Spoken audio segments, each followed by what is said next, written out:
Hello, everyone. Happy Thursday. So excited to have some time together this afternoon. And we're going to have a great friend of mine, Dr. Tracey Crowe, joining us in just a few moments. But before she pops on, I would love to find out, what are some of you doing this summer? Have any of you already started venturing out, going on some summer trips? Or maybe do any of you have some summer traditions? A dear friend of mine just shared with me that on the last day of school, which we all just celebrated recently, her mom would, as they came off the bus, her mom would have snacks and games, and the whole neighborhood friends would come over and they would have such a fun time. So I'm just wondering, is there any tradition that you guys had at the end of school, or maybe any summer traditions that you have? For my family, we like to call it summer glow up. And with my girls, it's just a fun way. We make a big list of all the fun things we want to do that summer. So we usually take the first week or two of summer and just make the really big list. And it's simple things like last year I wanted to learn how to do a Dutch braid for my girls' hair. And Eliana wanted to learn how to do a flip and land on her feet on the trampoline. And so it's from fun things. We wanted to go hiking, and this summer we want to go to Helen Keller's home. So during the school year, we read a chapter book about Helen Keller, her life, and she actually grew up not very far from our home, maybe like an hour and a half from our home. So we are super excited to go and see Helen Keller's home place. So that'll be exciting. Amanda is saying hello. We have some people still joining. So fun. Everybody's popping on.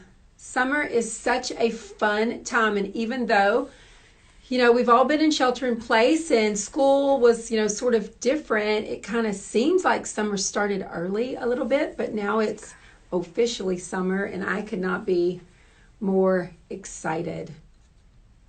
So in just a few moments, we're going to have a friend of mine, Dr. Tracey Crowe. She's going to join in with us. She's a dear friend of mine, and so thankful that our paths crossed. Maybe like 4 or 5 years ago, I was serving as a principal at a Montessori school, and she and her husband enrolled their daughter, and we just became fast friends. We had both been elementary school principals, and we just had so much in common. We just really enjoyed each other's company. And every time I get around Tracey, and I think you'll experience this in just a moment, every time I'm around her, I'm inspired. I learn something new.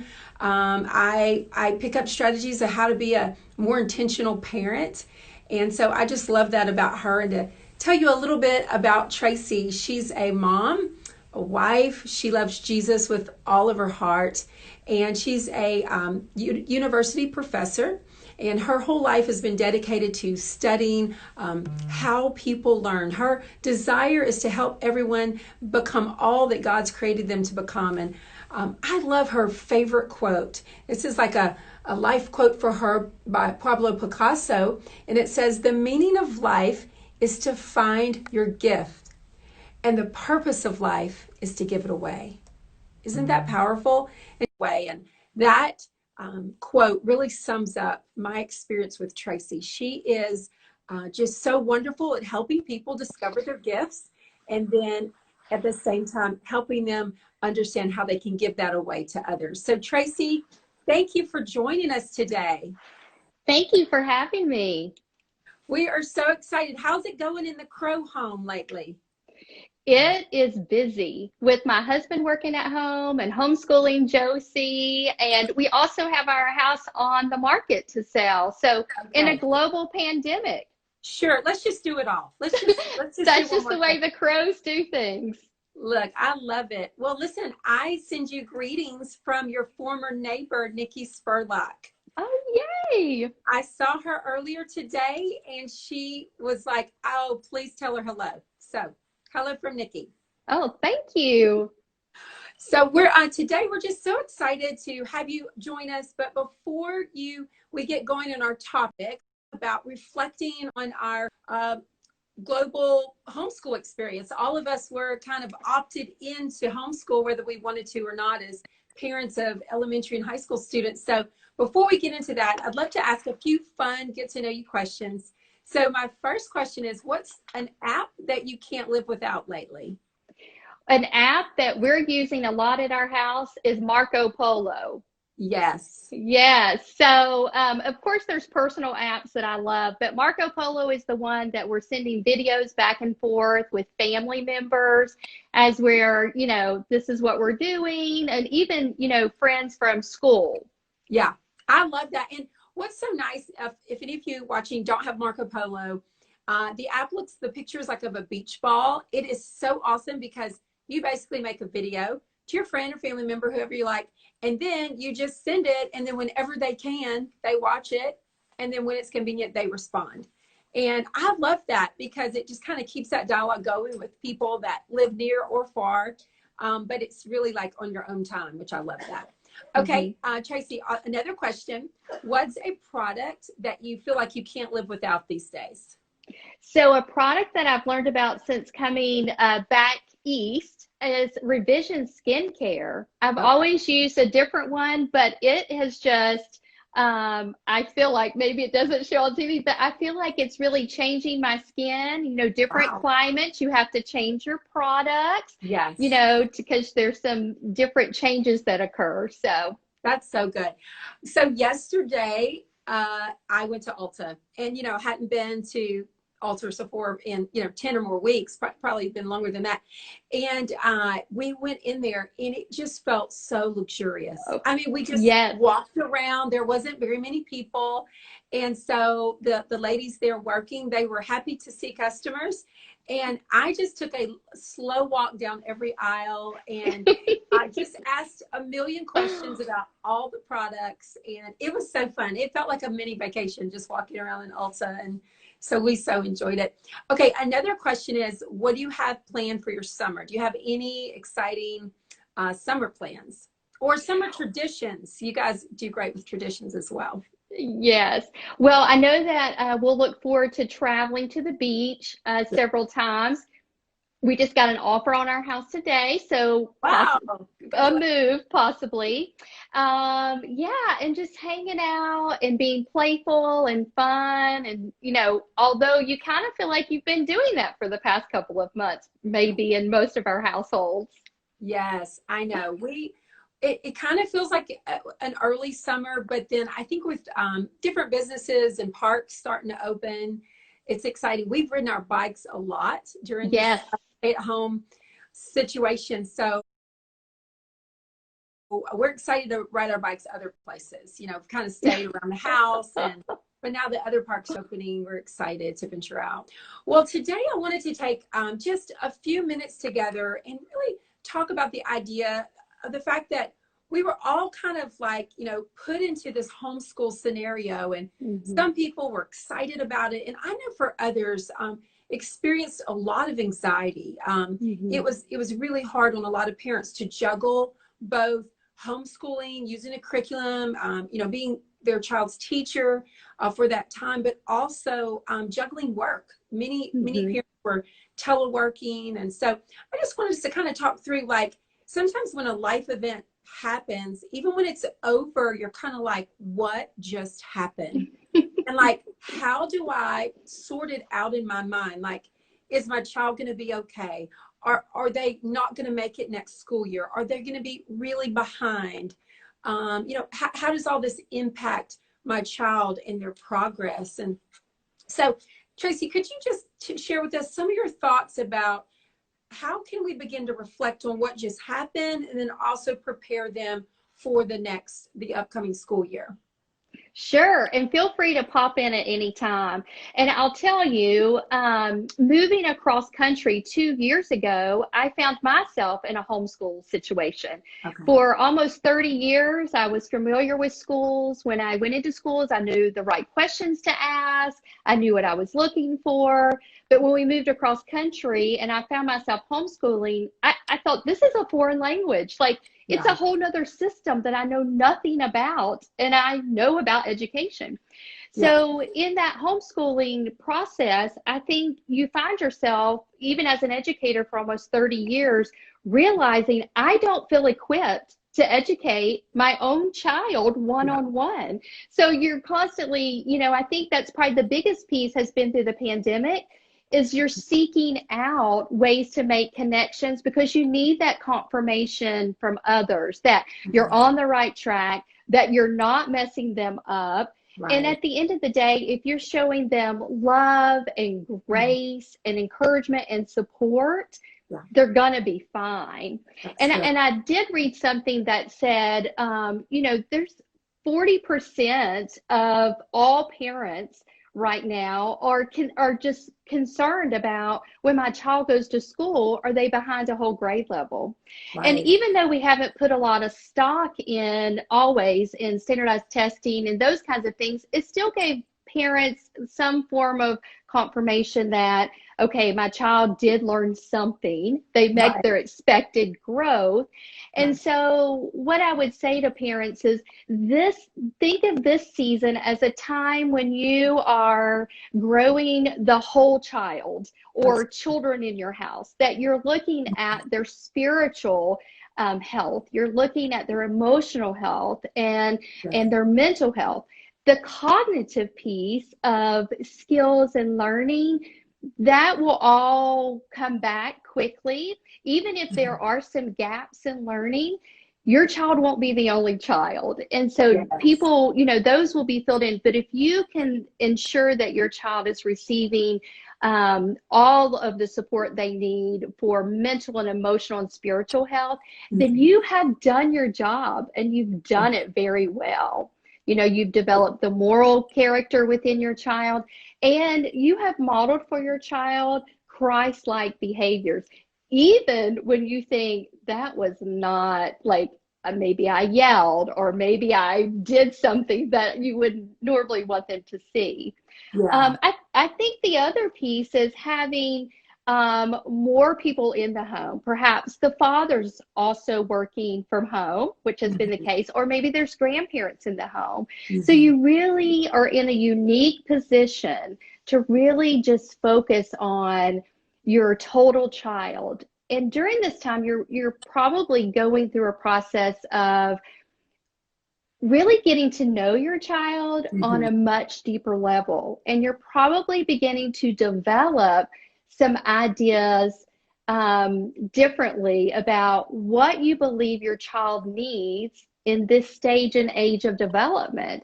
So my guess is, as you reflect through and you go back to school in the fall, then you may even have a different kind of dialogue with your classroom teacher, because you now have this more intimate, academic, spiritual, mental connection with your child. Unique opportunity for us to have a lot of good conversations with our children about what they're feeling and what their perceptions are about the pandemic and how are they feeling. Lots of children are feeling lonely right now because they've not been having a lot of time with their friends.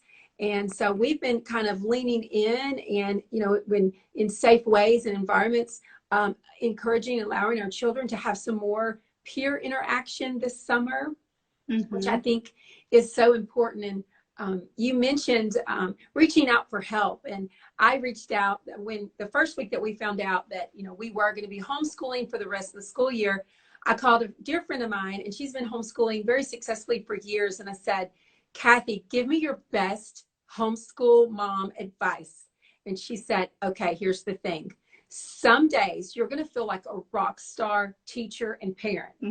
And other days you're going to feel like you're nailing Jell-O to a tree. And so she just put that in perspective. And so, like you, even being an educator, sometimes we had great days homeschooling, and other days, it didn't feel as productive. But I think the important thing is that parent-child connection. And above the academics in a temporary situation, what you really want to focus on is, are we having good connection? Are we having good conversations? Are we connecting? And there's this one day that we could not download the English assignment. It was just, we could not download it. And I was using all my best strategies, and our daughter was using all her best strategies. We just couldn't do it. And we were getting frustrated with each other because she wanted to get this done, Mm-hmm. figure it out. And finally, I just realized, you know what, this is not worth it. It's not worth it to get so frustrated over one English paper. This is Right. not going to change whether or not she gets accepted into college years later. We won't remember this piece of paper, but we will remember how we felt about it. Mm-hmm. And so we just stopped. We said, you know what, we're going to email the teacher. And turns out the teacher had forgot to release the document. So we didn't even have access to it. And so it was turning into a real tense moment with my daughter and I. So for me, that was a learning moment that I thought, you know what, I want this time together to be a good memory for her. I want her to remember that she and mom's problem solved together, that we had grit together. We pushed past the obstacles. And we, a lot of times in our house, will say, remember, we're Team Beach, just to kind of remember that we're on the same team, and not to work against each other, but to work for each other. Mm-hmm. And what do you think about, and how are you putting in perspective? I've had several parents talk about, like, well, what is the fall going to look like? What is it going to be like? Are we going to have school? Will it be delayed? Will our children need to wear masks by then? Or, you kind of alluded to that. And how would you find, what are some best strategies that you would find to, over the summer, sort of prepare our children without alarming them or scaring them? Do you think we should just not mention it until we know what it's going to be like? Or what are your thoughts about that? Well, I think that schools are beginning to put information out. They, are putting out documents like this date may change, these regulations. I just think we don't have enough information yet. And so I think it's okay to be transparent as long as it's age appropriate. Sure. I wouldn't use a scare tactic. I think, you can focus. I know my husband in particular has been told that they may work from home until September. Wow. And so I think we do need to be prepared that there could be a delay, or we could go back and then there could be an interruption. But the good news is we've done this before. So now we have more tools in our toolbox to know what to do. So as children are asking questions, I still think that schools will proceed with, this will be your teacher and these will be some school events. They'll still try to do things, even if they are virtually. I think that schools will provide as much information as they can as information becomes available. But we also have to remain pre-planned and flexible, and always have that plan A, B, and C, so to speak. And it's okay to let your kids know that we're just in a state of not knowing.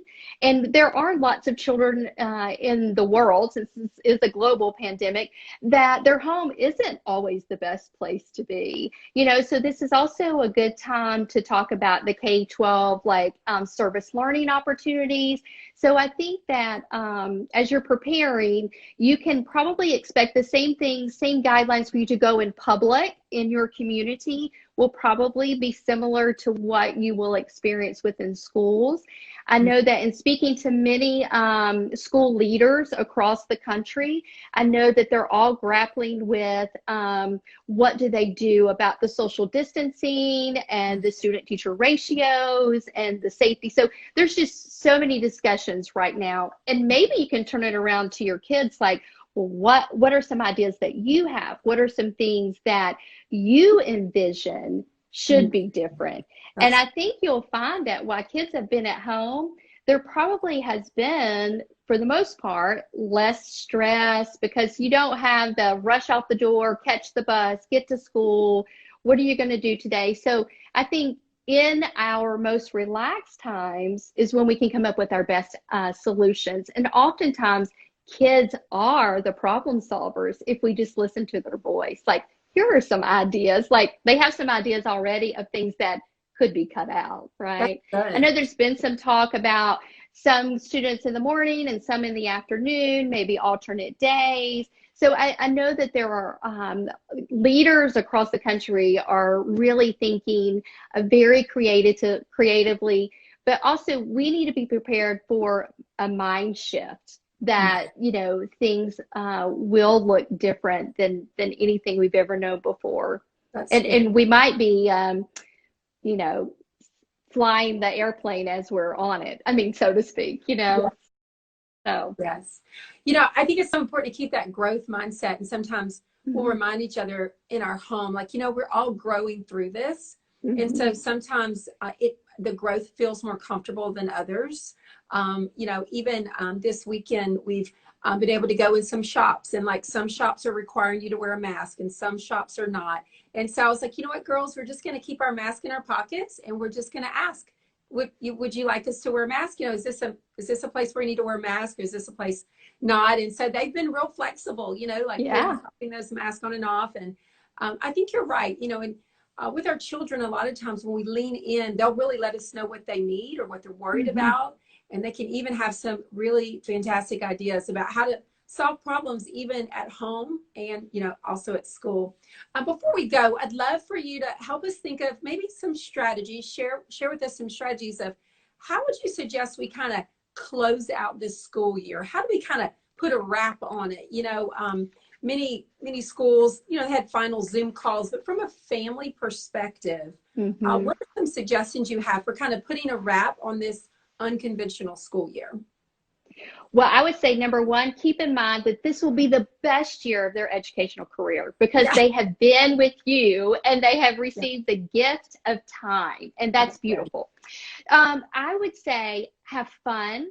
Make it, you know, come up with ideas such as, you know, write them a special letter or do silly awards like who wore their pajamas the most, you know, during the pandemic or something fun. But anyway, just bring lots of joy. Some other things I would say is make, have some family reflections about it. You can do some collages. I know we did collages, all three of us, my husband, myself, and my daughter, and we just hung them like in our foyer. So when we go by, we're like, oh, I'm going to put that on my, you know, collage there. I think the other thing is to have the child evaluate themselves cognitively, you know, what have they learned academically, but also what have they learned emotionally about themselves? What have they learned physically about themselves? Like I know my daughter is like doing on 2 blocks all these muscle things that I would have never thought to come up with. So, you know, have them evaluate themselves, but like in fun, interesting things that also let you know what they value. And I would have some type of time capsule or box where you have some predictions about the global pandemic and how we think that's going to impact your communities and our country and the world, and just look back on those in a couple of years. But I would say whatever brings your family, your child joy, to make it like a full-on celebration, you know, like have apple juice and do toast, you know, or, but I would say also the space where you've been conducting school for this period of time, transform it, like strip it, right? And do something different because you want to change you want to have a shift into summer feels different. So maybe just, you know, whatever it is, but, you know, just try to put some new things in there. So every time they go in there, it's not like, oh, I got to do school, you know, that kind of thing. Right. So. That's so good. An idea I got several years ago that we enjoy, we like to get a fun journal. And for our daughter that's 10, we do a journal back and forth. And so we write back and forth to each other. So like I'll write her a journal entry about what we're doing, about what we've enjoyed recently, something I'm concerned about personally, like in my own growth. Like I was actually officiating a wedding not long ago, and I wrote in the journal, I'm really nervous about officiating the first wedding, you know, and so anyway, but she was able to actually encourage me, so she did a journal entry back. So we've really enjoyed that process, and it's neat to go back because it kind of gives you like a little family history of not only what your family was journeying through, but also how you were feeling about it. And so we've really enjoyed that, and so we've been journaling about the pandemic, and I think kind of like the time capsule will be interesting to go back a couple years from now and read how we were all feeling about it and what are some of the things that we were doing that were, you know, out of the ordinary then. And so anyway, just another fun idea. Well, Tracey, it's been such a joy to speak with you. And you shared with me earlier some great resources. You are always, you're my friend that I can count on. You have so many resources to help us to become just more intentional parents and really growing forward with our children. So our team is going to list all the recommendations that you've made. And I just encourage you to just pick one or two of those out, keep them, screenshot it, and then you'll want to go back to those resources. But they're from everything from confidence in your children to the power of our words as we speak to our children, to having children that are growing up in a more relaxed, comfortable environment where they're not stressed and pressured like our culture tends to be. So Tracey, any thoughts about those resources that you shared with us? One resource that I failed to mention on my list that really has been a go-to for me, as you can tell, this is called The Brave Learner.